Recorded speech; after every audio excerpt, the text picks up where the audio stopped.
ඔයා රෑට කන නිසාද බඩ අඩු වෙන්නේ නැත්තේ?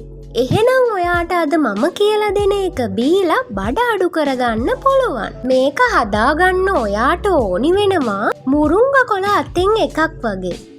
සුදු ලුණු බිකි 3ක්, ඉඟුරු පොඩි කෑල්ලක්, ගම්මිරිස් ඇට 5ක්, ලුණු වතුර කෝප්ප 2ක්. මුලින්ම වතුර නටවා ගන්න. ඊට පස්සේ ඔක්කොම දාලා විනාඩි 5ක් හොඳට තම්බා ගන්න. ඊට පස්සේ ඔයාලට පුළුවන් මේ ටික ඔක්කොම දාලා බ්ලෙන්ඩර් කරගන්න. බ්ලෙන්ඩර් කරගන්න නැතුව බොන්නත් පුළුවන්. මේක බිව්වම ඇයි බඩ අඩු කරනවා කියන්නේ? මුරුංගවල තියෙනවා ෆයිබර්.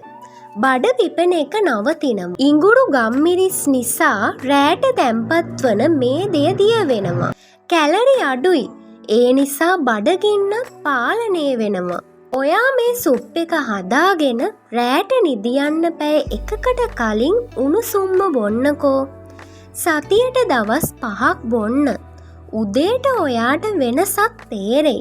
වැදගත්ම දේ තමයි මේකට පාන්, බිස්කට් ඒ දේවල් එක්ක බොන්න එපා.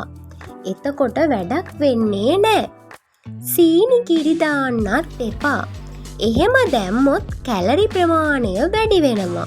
ඉතින් ඔයා මේක අද රෑම try කරනවද? කමෙන්ට් එකක් දාගෙනම යන්න. මට කියන්න උවමනාව තිබ්බේ මේ සාමාන්‍ය ආහාර තොරතුරක් පමණයි. මම වෛද්‍යවරයෙක් නොවේ.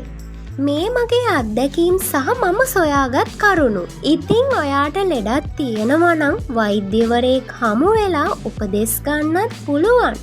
නිරෝගීව ඉන්න ගමන් හැඩට ඉන්න උත්සාහ කරන්න. ස්තුතියි.